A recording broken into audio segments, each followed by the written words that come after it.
Hello everyone, this is our second video and we were covering the static portion of economy, and in this video we will cover inflation.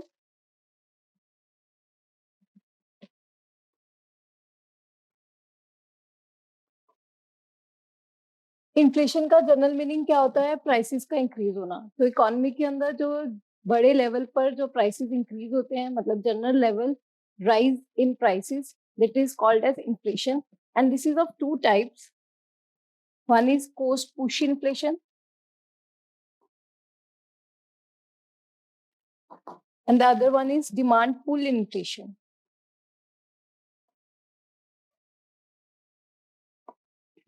Cost push inflation मतलब हमने last class के अंदर भी discuss किया था, factors of production, land, labour, capital, entrepreneurship.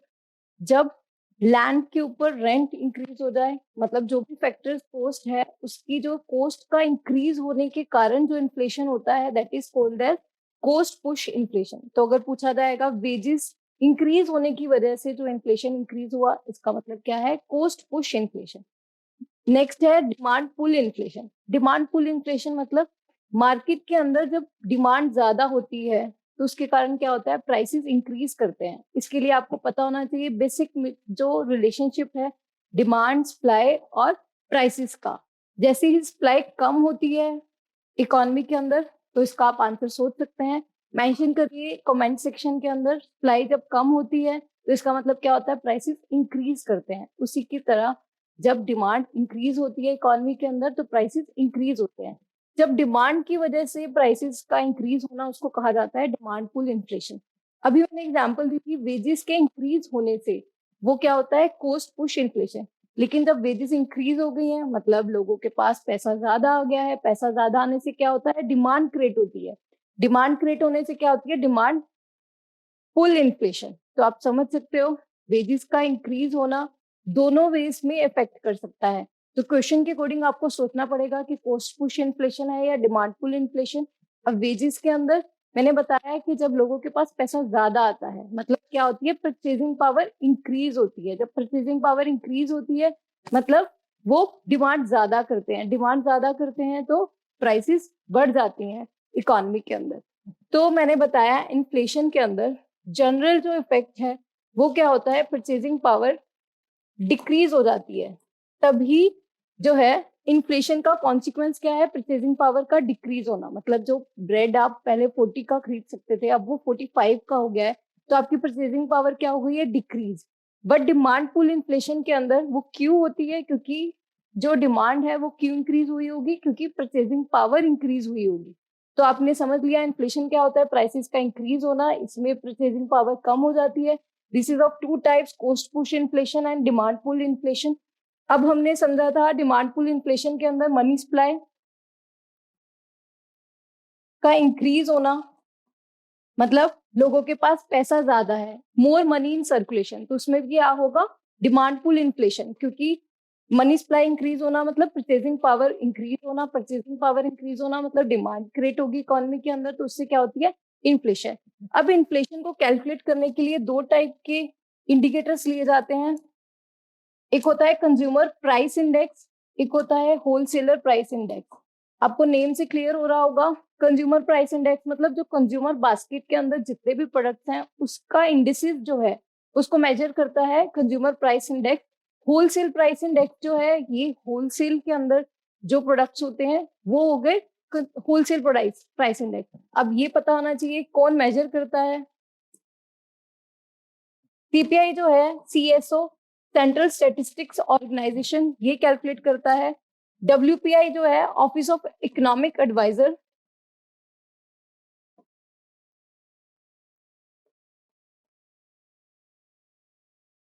Second जो इन दोनों में डिफरेंस है, सीपीआई जो है कंज्यूमर की बास्केट के अंदर जो प्रोडक्ट्स हैं, होलसेल के अंदर कभी भी सर्विसेज नहीं होती है, तो यहाँ पे सर्विसेज इंक्लूडेड होती हैं, लेकिन डब्ल्यूपीआई के अंदर सर्विसेज नहीं होती। और थर्ड, इनमें जो मेन और डिफरेंस है वो ये भी है कि सीपीआई के अंदर हम जो है सर्विसेज के साथ साथ और क्या लेते हैं? फूड का जो प्रोपोर्शन है वो ज्यादा होता है।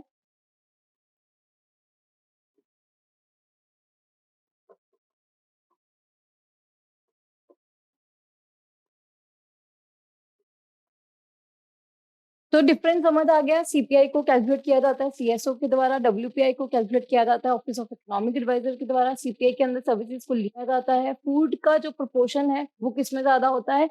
सीपीआई के अंदर। सबसे ज्यादा जो इन्फ्लेशन है वो किसकी वजह से होता है? ये आपको क्लियर होगा, फूड की वजह से और फ्यूल की वजह से। फ्यूल की वजह से क्यों? क्योंकि क्रूड ऑयल इंपोर्ट किया जाता है, और इनफैक्ट न्यूज के अंदर था जो बाहर से आया हुआ जो इम्पैक्ट है उसकी वजह से इन्फ्लेशन जो होता है उसको कहा जाता है इम्पोर्टेड इन्फ्लेशन। तो बेसिकली रशिया यूक्रेन वॉर के बाद जो क्रूड ऑयल प्राइसेस इंक्रीज हुए उसको कहा जाता है इम्पोर्टेड इन्फ्लेशन। तो ये दो जो है कैलकुलेट करने के लिए इन्फ्लेशन को, सीपीआई एंड डब्ल्यूपीआई, इसका डिफरेंस क्लियर होना चाहिए। इनफैक्ट इसके अंदर जो वेट्स दिए जाते हैं डब्ल्यूपीआई के अंदर वो आपको पता होना चाहिए। डब्ल्यूपीआई के अंदर लार्जेस्ट जो वेट है 64% वो मैन्युफैक्चरिंग सेक्टर को है, देन उसके बाद प्राइमरी प्रोडक्ट्स,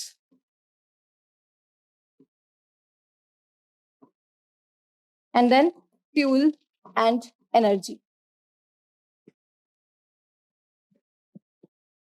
अब जो बेसिक कंसेप्ट्स हैं इन्फ्लेशन के कवर करने के बाद, इन्फ्लेशन का क्या मीनिंग होता है, जो प्राइसेस का इंक्रीज होना दो टाइप का है, cost push inflation, demand pull inflation. दो टाइप से कैलकुलेट किया जाता है, सीपीआई और डब्ल्यूपीआई। अब जो कंसेप्ट्स है वो हमने रिवाइज कर लिए हैं। अब इस कंसेप्ट्स को हम अप्लाई करके देखते हैं प्रीवियस ईयर क्वेश्चंस के ऊपर।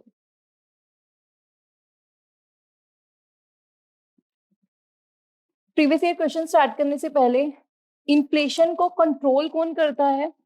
हमने इन्फ्लेशन टारगेटिंग का जो गोल है ये किसको दिया है? Monetary policy committee. तो बेसिकली मॉनेटरी पॉलिसी कमिटी जो है, अब नेक्स्ट क्लास के अंदर, मतलब आने वाली क्लासेस के अंदर हम समझेंगे मॉनेटरी पॉलिसी होता क्या है, मॉनेटरी पॉलिसी कमिटी क्यों बनाएगी। बट एक बार के लिए आप ये याद करिए कि जो इन्फ्लेशन है, इन्फ्लेशन को टारगेट कौन करता है? Basically RBI. तो रिजर्व बैंक ऑफ इंडिया जो है उसके गवर्नर एमपीसी के अंदर होते हैं, मॉनेटरी पॉलिसी कमिटी। तो इसको वो टारगेट करते हैं इन्फ्लेशन को। और हमने कितना कैप रखा है? 2 to 6%। तो बेसिकली 4 से +2 एंड -2% जो है हमारा इन्फ्लेशन टारगेट है। इसको सेट कौन करता है? टारगेट को गवर्नमेंट ऑफ इंडिया सेटअप करती है 5 सालों के लिए। और ये टारगेट किसको दिया गया है? एमपीसी को। अगर पूछा जाए कि कौन रिस्पॉन्सिबल है फॉर द इन्फ्लेशन, तो आएगा आंसर आरबीआई। तो आपको समझ आ गया इन्फ्लेशन को टारगेट कितना है हमारा? 2 to 6%। इसका मतलब अगर इन बिटवीन, और ये कौन किसको टारगेट किया जाता है? सीपीआई या डब्ल्यूपीआई? This is CPI. तो आरबीआई किस पे फोकस करता है? सीपीआई के ऊपर। अब हम स्टार्ट करते हैं प्रीवियस ईयर क्वेश्चंस। 2022 के अंदर यही क्वेश्चन पूछा गया कि इन्फ्लेशन को कंट्रोल करने का जो रिस्पॉन्सिबिलिटी है वो किसको दी गई है? Which one of the following responsible for the maintaining price stability? Price stability मतलब इन्फ्लेशन को कंट्रोल करना। प्राइस की स्टेबिलिटी क्या हो जाएगी? इन्फ्लेशन को कंट्रोल करना। वो किसको दिया गया है? Reserve Bank of India. Next question deflation से लिंक्ड है, इससे पहले हम डिस्कस कर लेते हैं। इन्फ्लेशन का क्या मतलब होता है? प्राइसेस का इंक्रीज होना। इसका ऑपोजिट कंसेप्ट क्या होता है? डिफ्लेशन। तो बेसिकली पहले प्राइसेस इंक्रीज हो रहे थे तो उसको कहते हैं इन्फ्लेशन, जब प्राइसेस डिक्रीज होते हैं उसको कहते हैं डिफ्लेशन। अगर जो इन्फ्लेशन रेट है, मतलब कितने रेट से प्राइसेस इंक्रीज हो रही थी, अगर हम सपोज करते हैं 6%, अगर ये रेट कम हो जाए, मतलब 5% हो गया इन्फ्लेशन रेट, इसको कहते हैं डिसइन्फ्लेशन। तो समझना है डिफ्लेशन क्या होता है? प्राइसेस का डिक्रीज होना।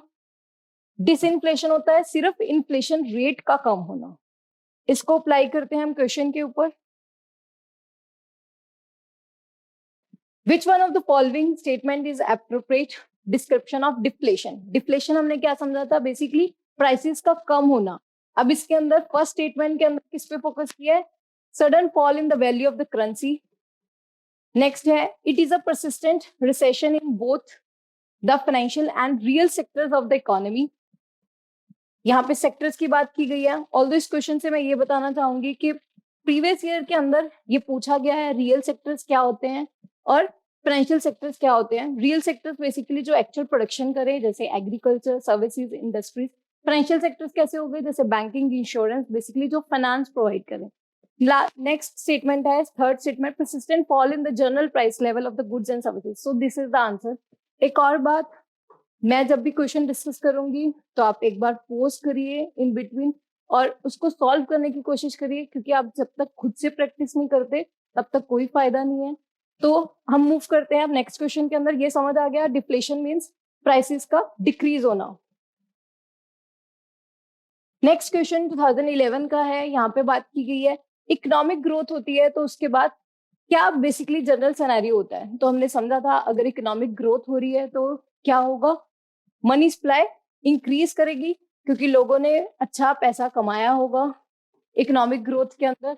अगर मनी सप्लाई इंक्रीज होगी तो हमने क्या कहा था, परचेजिंग पावर इंक्रीज होती है।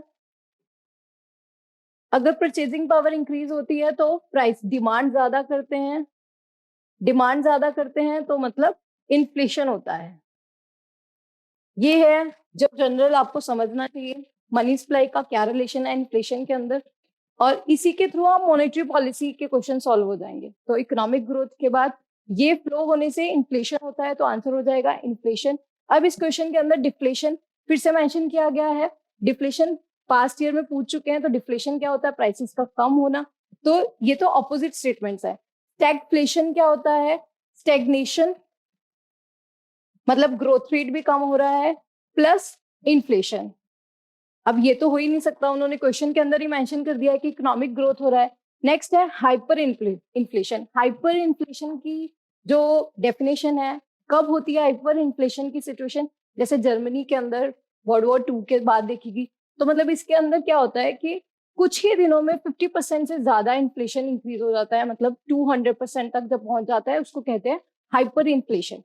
तो यहाँ पे हाइपर इन्फ्लेशन नहीं होगा क्योंकि हाइपर इन्फ्लेशन के लिए बहुत सारे फैक्टर्स अप्लाई होते हैं, जैसे इकोनॉमी अनस्टेबल होगी हो, जैसे रशिया यूक्रेन वॉर के दौरान, जो इजराइल पैलेस्टाइन की जैसे वॉर थी, वर्ल्ड वॉर 2 हो गया। तो इस तरह की सिचुएशंस के अंदर हाइपर इन्फ्लेशन होता है।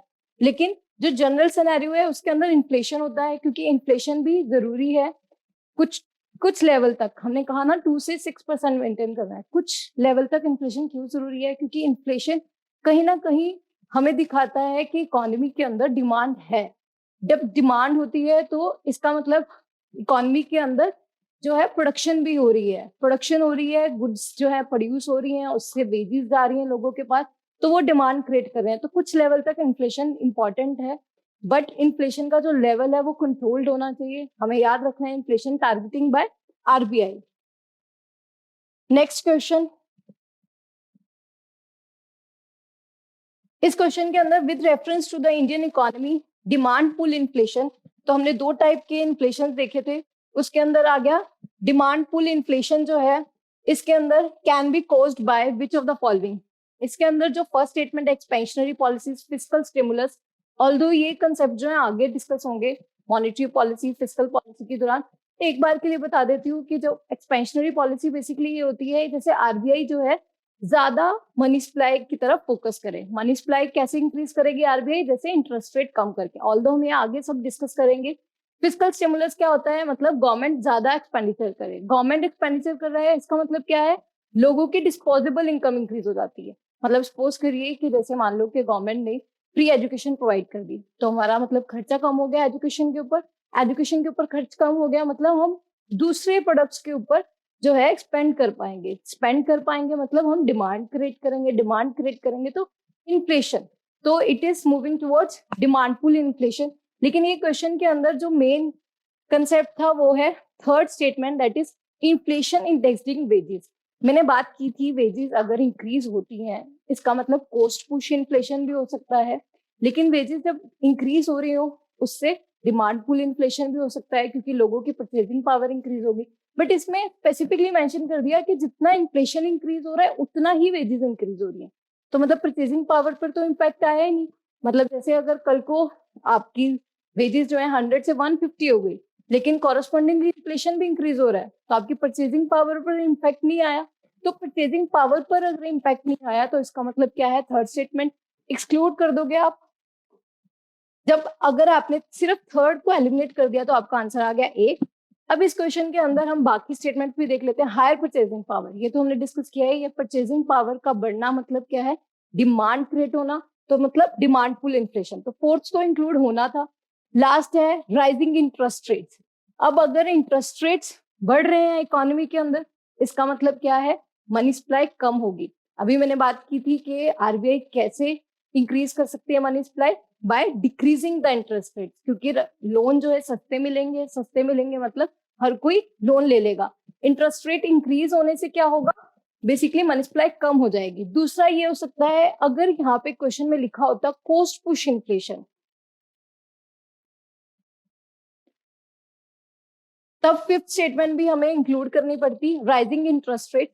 इंटरेस्ट रेट से इंक्रीज होने से डिमांड पुल इन्फ्लेशन नहीं होगा, क्योंकि लोन जो है तो महंगे मिलेंगे, लोन महंगे मिलेंगे, मतलब मनी सप्लाई डिक्रीज कर दी। मतलब this is opposite of first statement, expansionary policy के ऑपोजिट स्टेटमेंट है। लेकिन राइजिंग इंटरेस्ट रेट से कोस्ट पुश इन्फ्लेशन जरूर हो सकता है। नेक्स्ट क्वेश्चन 2020 का है, इसमें डब्ल्यूपीआई और सीपीआई के बारे में पूछा है। Weightage of the food in the consumer price index is higher. हमने अभी डिस्कस किया था कि जो फूड का वेटेज है सीपीआई के अंदर वो ज्यादा होता है, तो दिस इज ट्रू। नेक्स्ट है WPI does not capture changes in the price of the services. हमने डिस्कस किया था सीपीआई के अंदर बेसिकली सर्विसेज को लिया जाता है, डब्ल्यूपीआई के अंदर नहीं लिया जाता, तो this is also true. Last statement, Reserve Bank of India has now adopted WPI as its key measure of the inflation and to decide on the changing key policy rates. तो basically अभी जो है RBI ने WPI को लिया है, CPI CPI को consider किया है consumer price index. Consumer price index के ऊपर हमने क्यों फोकस करना है, क्योंकि it is exactly directly affecting the consumer, मतलब हमने सिटीजन्स के वेलफेयर के लिए पॉलिसीज बनानी है, तो इसी को हमने की मेजर लिया है। तो थर्ड स्टेटमेंट इज रॉन्ग, तो answer is A 1 and 2।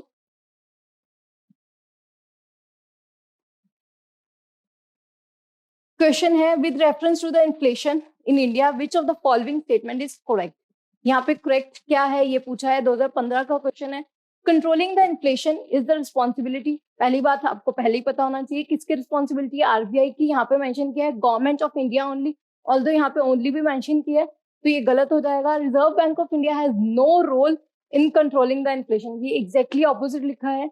Although यहाँ पे अगर लिखा होता government of India has no role in the controlling the inflation, तब भी ये स्टेटमेंट गलत होता, क्योंकि हमने क्या कहा था, इन्फ्लेशन टारगेटिंग देता कौन है, गवर्नमेंट। और इनफैक्ट किसी भी इकोनॉमी के अंदर कोई भी इंडिकेटर है, किसी भी मेन सेंट्रल अथॉरिटी का कोई रोल ना हो, ये पॉसिबल नहीं है।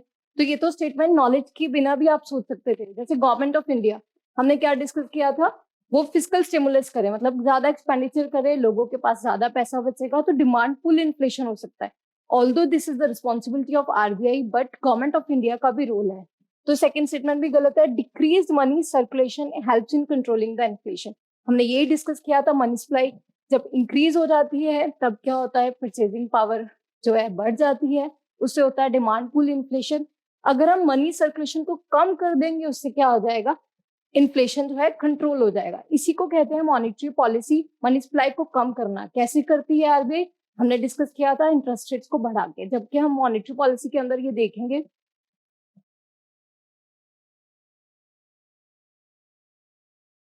अब ये 2013 का लास्ट क्वेश्चन है, इसके अंदर लेकिन आपको डेटर और बॉन्ड होल्डर्स की नॉलेज चाहिए, हम इसको डिस्कस कर लेते हैं।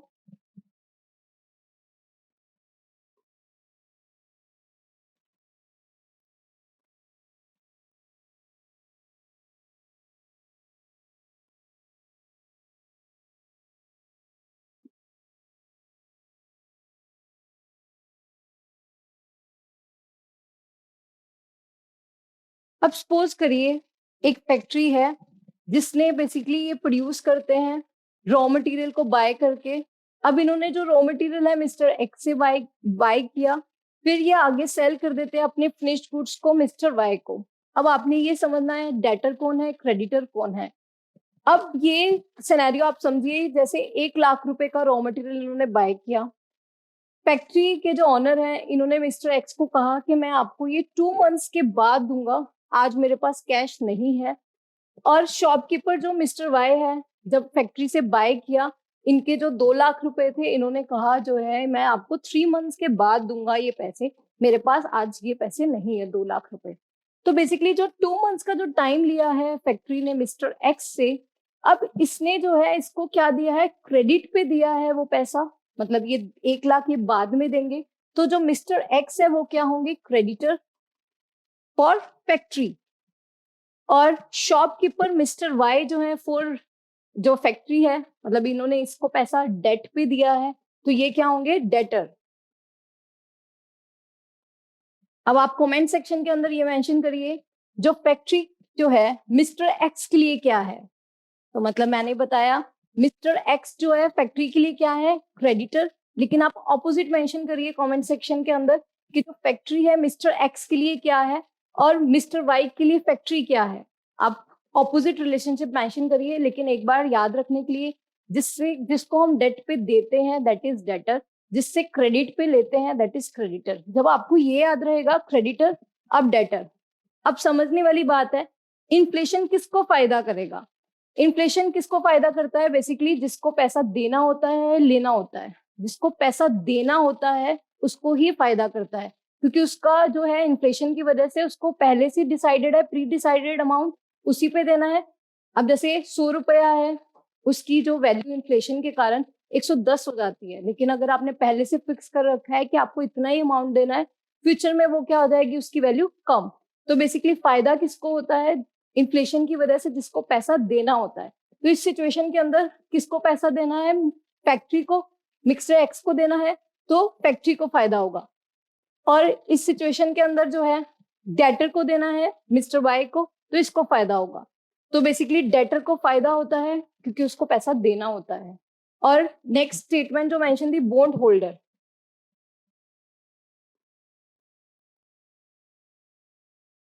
पहले ये समझने वाली बात है, जो कंपनी है अपने फाइनेंस उठाने के लिए 2 तरह की ऑप्शंस होती हैं। एक तो शेयर्स, मतलब बेसिकली वो शेयर्स इशू कर सकते हैं, आपने सुना होगा जैसे रिलायंस का शेयर वगैरह। दूसरा ऑप्शन होता है बॉन्ड्स। आप इसको समझने के लिए ये समझिए, शेयर्स इज समथिंग कि आपने ऑनर्स क्रिएट कर लिए बाहर से पब्लिक, जैसे आपकी कोई फैक्ट्री है, एक कैपिटल ऑनर, मतलब ओनर की जगह बाहर से जब हम किसी और को ओनर बना देते हैं तो वो होते हैं शेयर। बॉन्ड्स बेसिकली जैसे बैंक से लोन लेते हैं तो उसी तरह है वो बॉन्ड्स। तो बेसिकली यहाँ पे क्या होता है, ये ऑनर्स होते हैं या फिर इक्विटी होती है, ये जो बॉन्ड होता है जस्ट लाइक लोन। अब इसके अंदर और जो डिफरेंस है वो समझने वाला है, इसको शेयर होल्डर कह देंगे, इसको बॉन्ड होल्डर कह देंगे। इसके ऊपर इंटरेस्ट पे किया जाता है, इसके ऊपर डिविडेंड पे किया जाता है।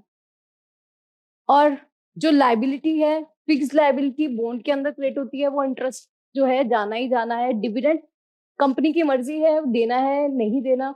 और बॉन्ड के अंदर अगर मान लो कि कंपनी कल को बंद करते हैं, वाइंडिंग अप या लिक्विडेट होती है, तब भी जो है लाइबिलिटी फिक्स्ड है, बॉन्ड होल्डर को पैसे देने ही पड़ेंगे। तो ये ज्यादा लाइबिलिटी क्रिएट करता है रेदर देन शेयर्स। लेकिन शेयर से जो है हम ऑनरशिप शेयर करते हैं, अपनी ऑनरशिप की कमी करते हैं, इसकी वजह से बॉन्ड्स को भी कंसिडर किया जाता है बाय द कंपनी, ताकि उनको अपना कंट्रोल जो है वो डाइल्यूट ना करना पड़े।